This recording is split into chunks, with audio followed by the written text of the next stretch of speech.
So ayan guys, yung Dio ko dati. Ililipat natin siya ng kaha, tsaka babaguhin lang natin ng konti yung design nya. Bali yan, konti na lang magagawa na. Papakita ko yung dati niya itsura.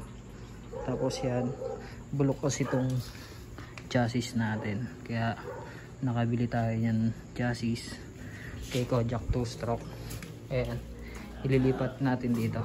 Ayan, ayan, good chassis yan. Tapos ito kay Ron Lee nabili natin yung white inner, pero wala siyang tuka tsaka espada. Ayan, same setup. Ito yung makina ko, 120cc. Inangat ko na to, high comp ko na. Bali yan, magsasapin pa tayo ng konti dito, bitin pa to tapos sasalpak natin to yung dati nya manifold na big na naka-poly ni.